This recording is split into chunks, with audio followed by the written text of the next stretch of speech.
આમ કરે આમ જો આમ.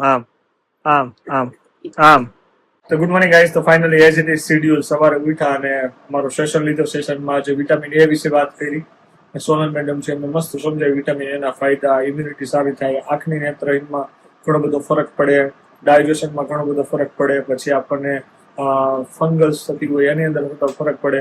એટલે કહેવાય ને વિટામિન એ છે બહુ નાનો એવો ઘટક છે, એમ જરૂરી બહુ જ છે. તો આજે વિટામિન વિશે વાત કરી. સેશન પૂરા કર્યા પછી ઓફિસ આવી ગયા. એઝ ઇટ ઇઝ આખો દિવસ શેડ્યુલ રહ્યું અને શેડ્યુલમાં એટલું બધું બિઝી રહેવાનું કે છે ને બ્લોગ શૂટ કરવાનો જ રહી ગયો. ખરેખર બ્લોગ જે શૂટ કરીએ છીએ તો કરવાનો રહી ગયો ઇન ધ સેન્સ કે કામ જ એટલું બધું હતું. ઓફિસ આવ્યા એટલે ડાયરેક્ટ કોલ મેસેજ કે બ્લોગ શૂટ જ ન થયો અને ફાઇનલી દિવસ એન્ડ થઈ ગયો. તો આજે કોઈ બ્લોગ શૂટ નથી થયો. તેને નેક્સ્ટ ડે અત્યારે બ્લોગ શૂટ કરીને બસ અપલોડ કરું છું.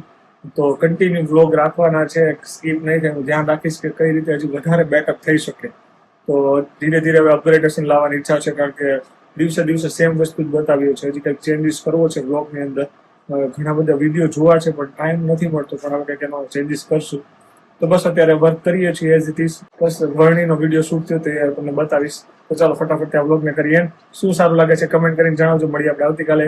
By guys. આમ કરે આમ જો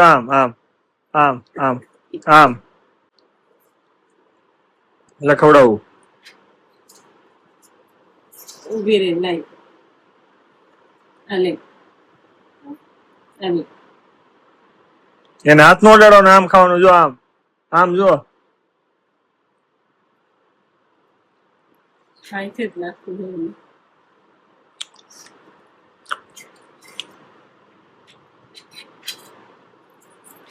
અજા બરોબર લે ને.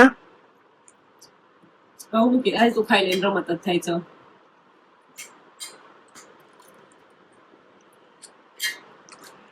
મમ્મીને આપજે. લાવ મમ્મીને આપજે.